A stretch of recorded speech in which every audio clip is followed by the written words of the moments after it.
Welcome to the One Question Leadership Podcast. This is Chrissy Raywalk, Director of Intercollegiate Athletics at the University of Delaware.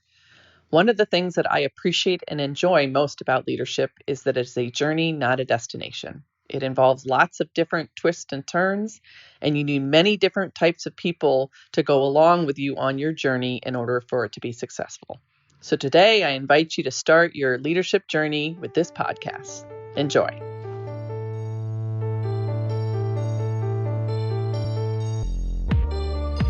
Greetings, this is Ty Brown and welcome to the One Question Leadership Podcast, where we highlight executive and organizational leadership. Be sure to follow us on Twitter at 1Q Leadership.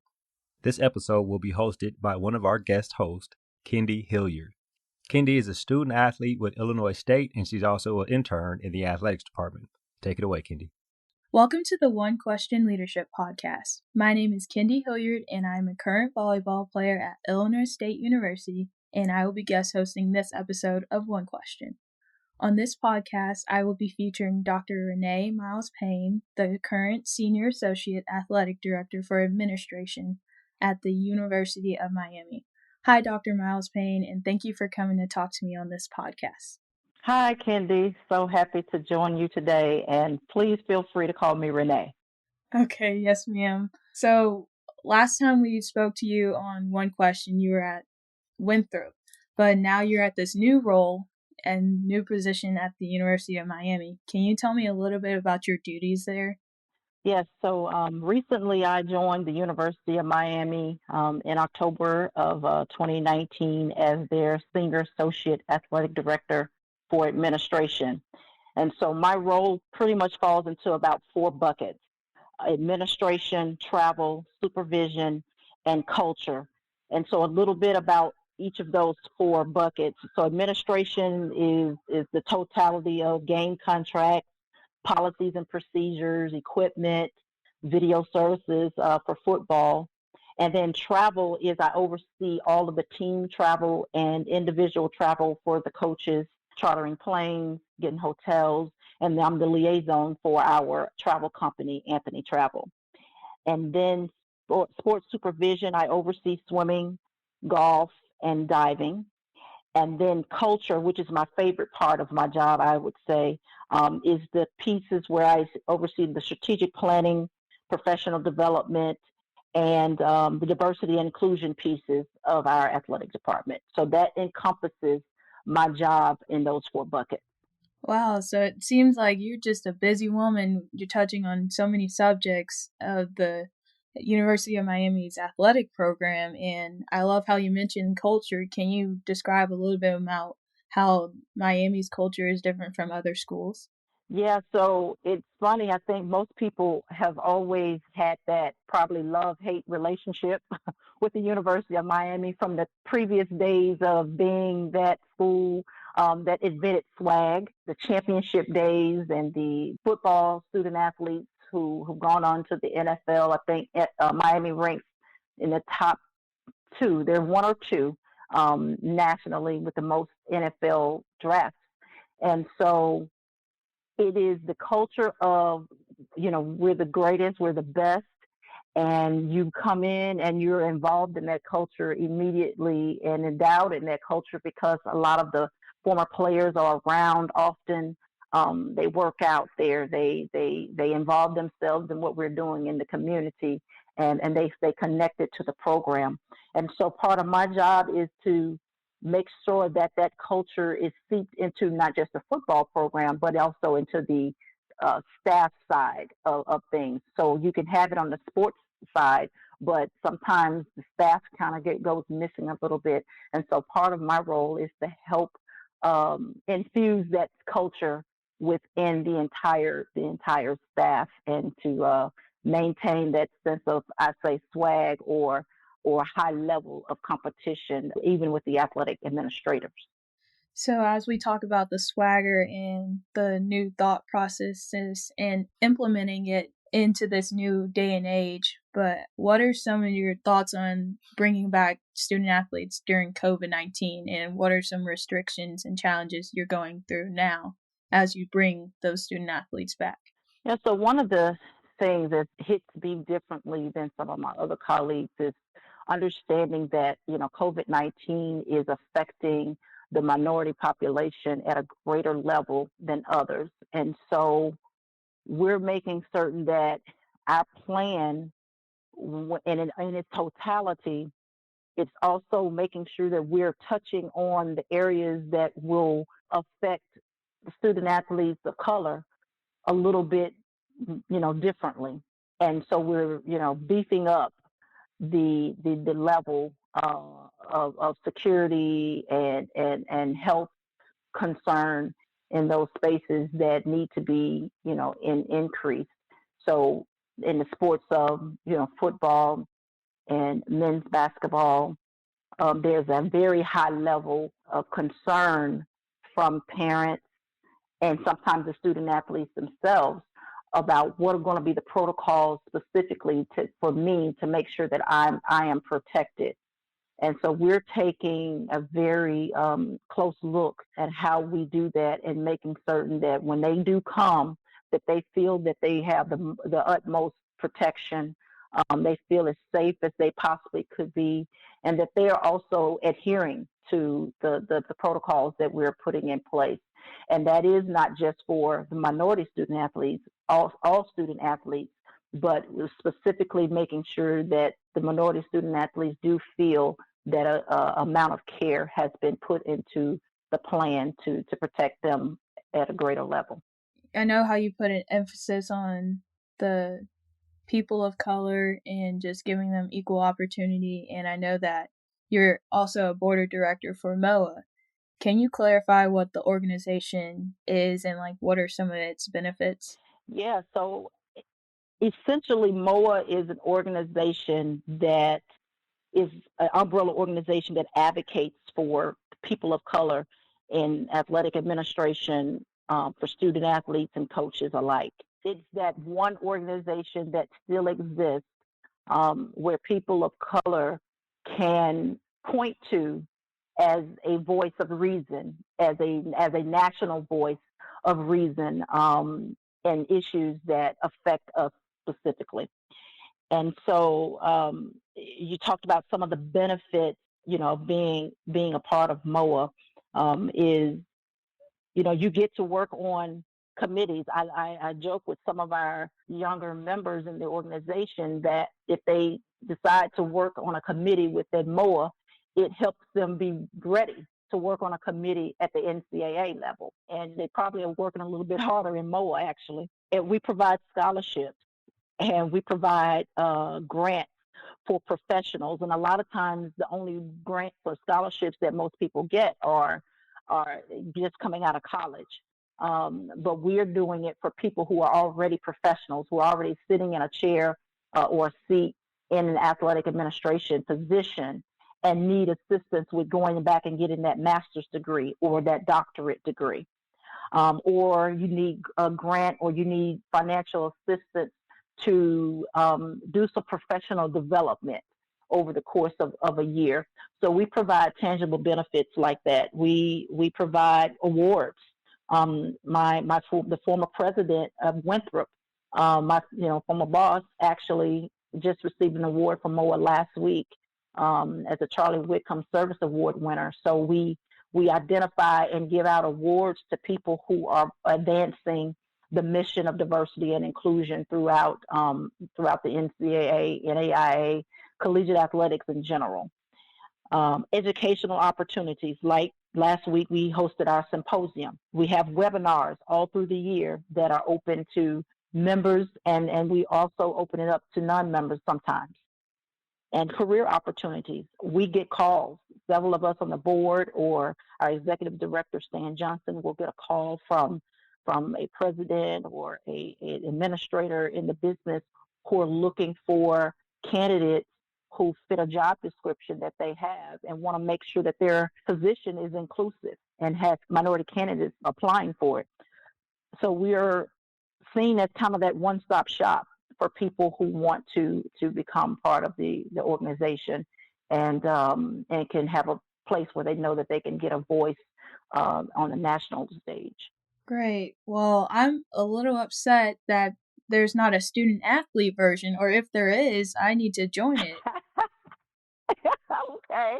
Well, see, now you've given me an idea. We actually do have a student version of membership that we're working through, and so you will be the first person that I make sure to get that information, Kendi. Love that, love that. Look at you looking out for me.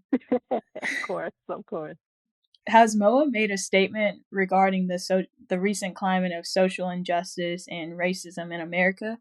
Yeah, we did. We posted it on Twitter a couple of weeks ago, right as the tensions began to rise after the George Floyd murder.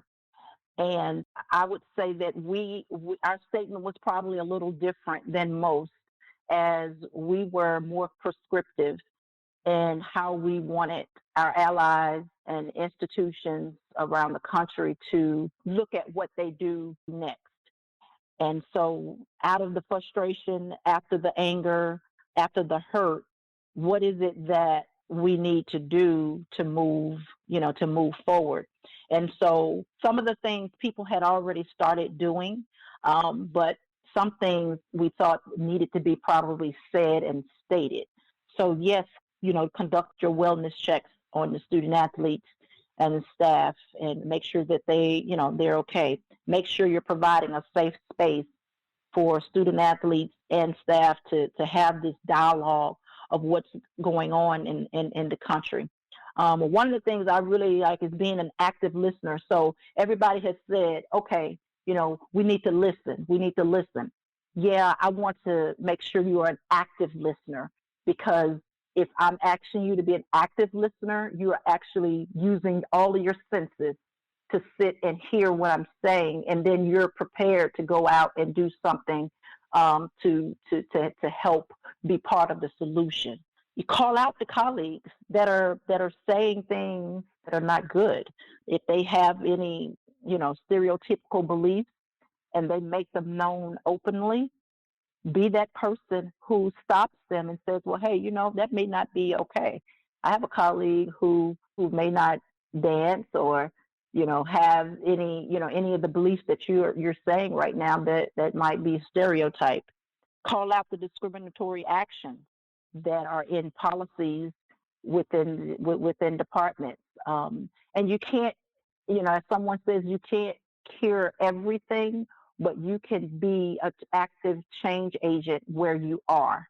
And so do your part. And when everybody does their part, the change becomes real and relevant. And so we have put out that, and we are having conversations with athletic directors and administrators across the country, asking, what is it, that I can do? What is it that we can do? Make sure that you something that has recently just passed legislation within the NCAA that some athletic departments probably haven't done, but should be getting ready to do as of August 1st, is to designate your chief diversity officer, and then make sure that they are empowered to do the job.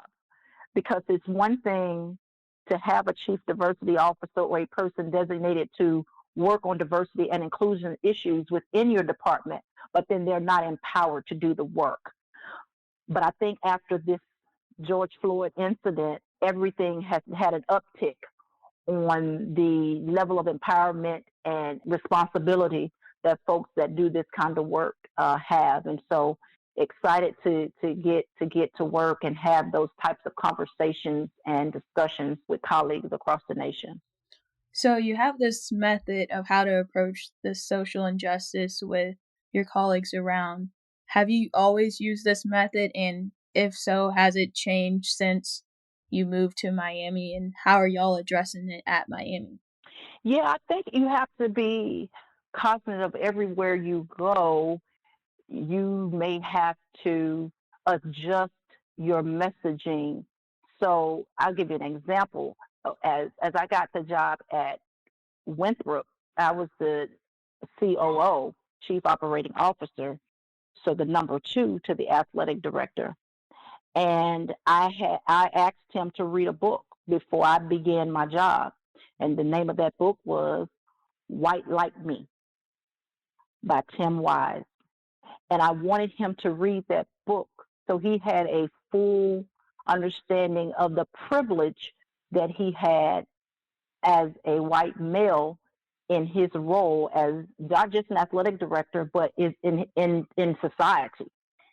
And so how he could use that to be impactful for people of color, impactful for the people in his sphere that he touched. And so we began to have these conversations, these very real conversations, and it had helped our relationship immensely. I did that from the very onset of me of starting there, and so it was helpful for him to see me, knowing that I was going to always be honest and forthright with him, no matter what the situation was. So that set the stage for how we moved and operated within that athletic department at Winthrop.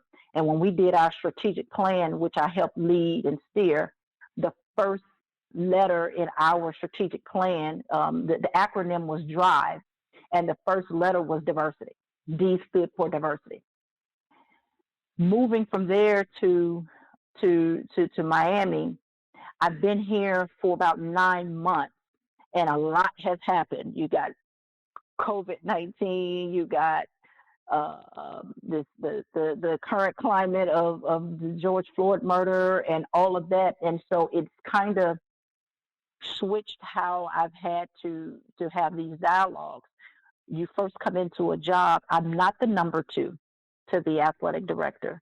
I sit on the senior leadership staff and do have a voice and do use it, but now I have to make certain that what I'm doing is also relating to what the deputy ADs want to see and want done, as well as the athletic director.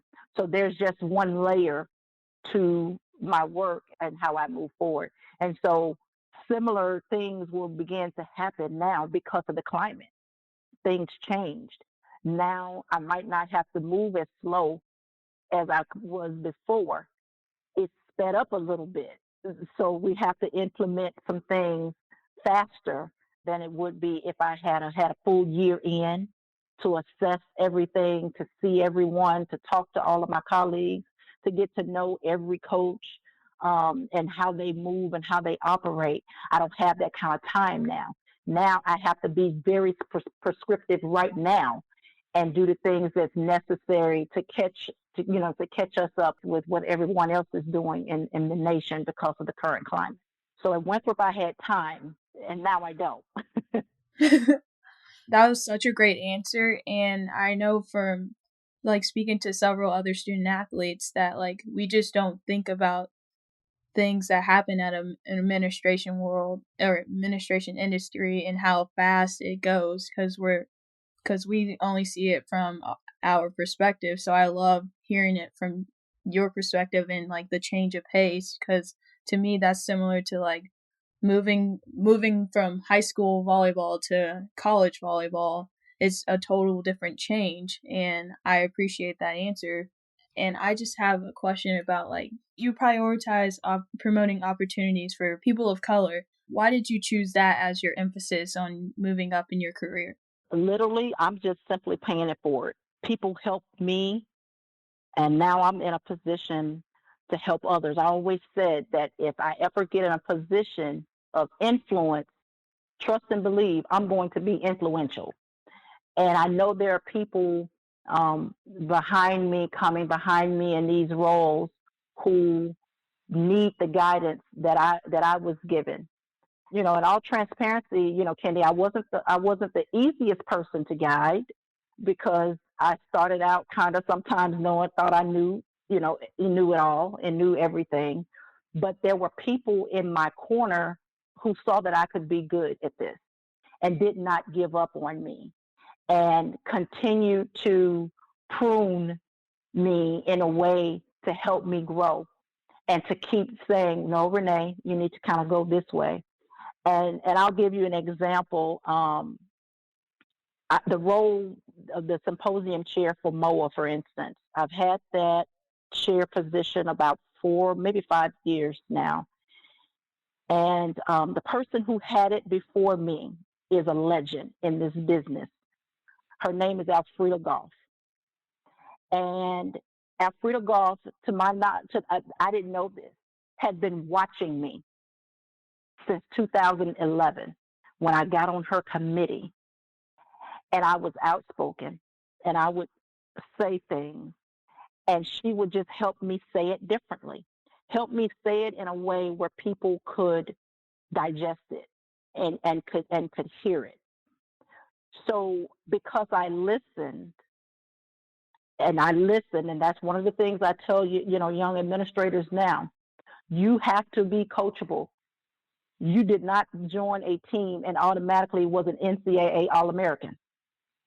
You had to be coachable to get to that spot. So be coachable as an administrator as well. And so I was coachable. I heard her when she said, do it differently. And it helped me be better. And it also helped her determine who her successor was going to be when she stepped away from being the chair of the symposium. And there's only been two, Alfreda Goff and myself. Wow. That history, and I'm like super proud to know you as a person and as a friend, and I'm excited to learn more about that is so cool. About what you do and like MOA and everything. As long as you're coachable, I'm good. Yes, ma'am. Yes, ma'am. Of course. And so, like, as a woman, and especially a woman of color, what have been some challenges that you faced navigating this male-dominated industry? There's a quote by Marianne Williamson from the book Return to Love. It says, our deepest fear is not that we are inadequate. Our deepest fear is that we are powerful beyond measure. It is our light, not our darkness, that most frightens us. We ask ourselves, who am I to be brilliant, gorgeous, talented, fabulous? Actually, who are you not to be? You are a child of God. Your playing small does not serve the world. There is nothing enlightened about shrinking so that other people won't feel insecure around you. We are all meant to shine as children do. We are born to make manifest the glory of God that is within us. It is not just in some of us, it is in everyone. And as we let our own light shine, we unconsciously give other people permission to do the same. As we are liberated from our own fear, our presence automatically liberates others. That quote is what I repeat when I get in a situation where the challenge of dealing with men in this profession kind of gets me down sometimes. This is a male-dominant profession, and I chose it. And at every point, you have to tell yourself that. It's male-dominated. You already know that.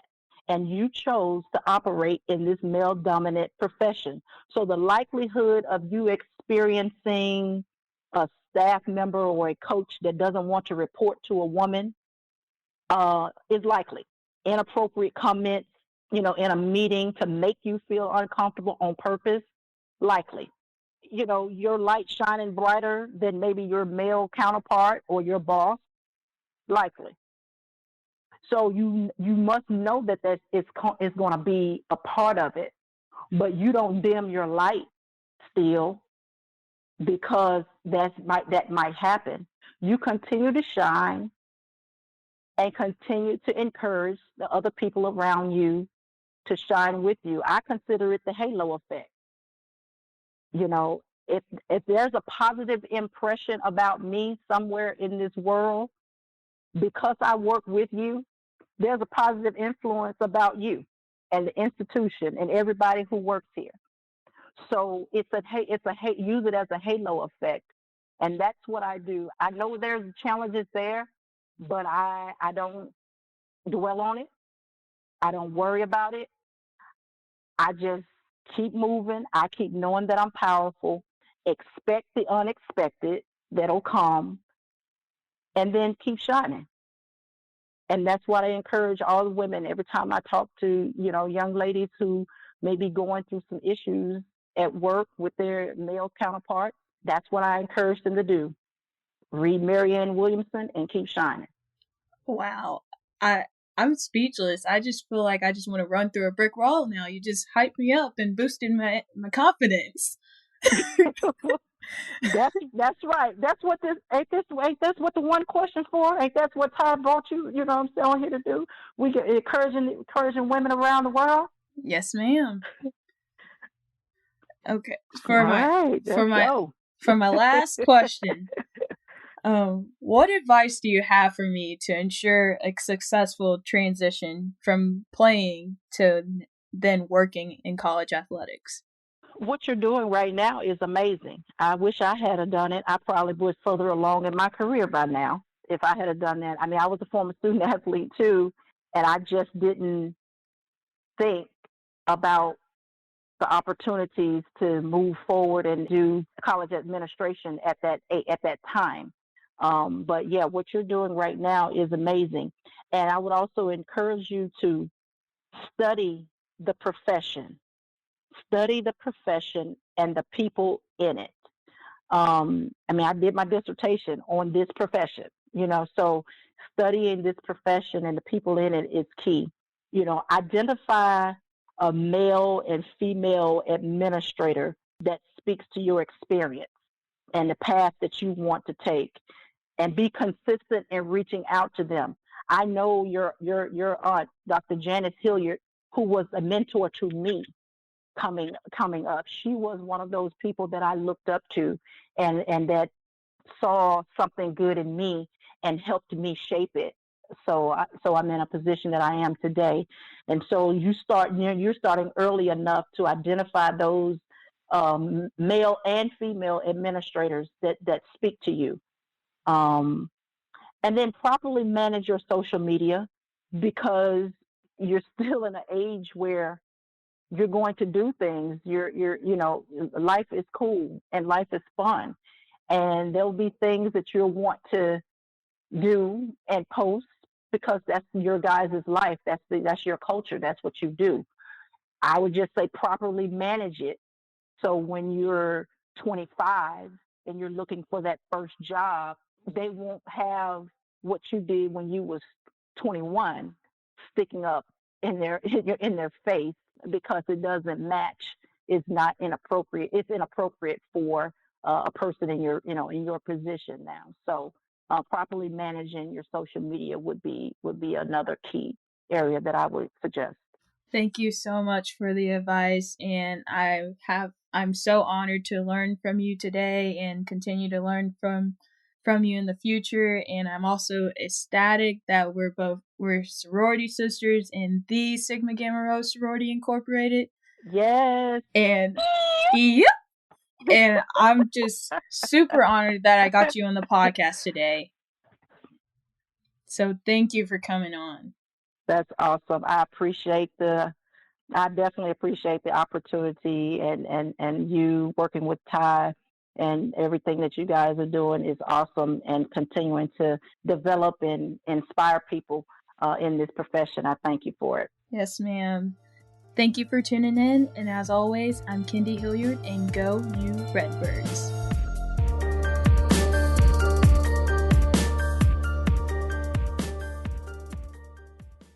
This episode of the One Question Leadership Podcast is produced by Spades Media Group, solving problems using creative leadership.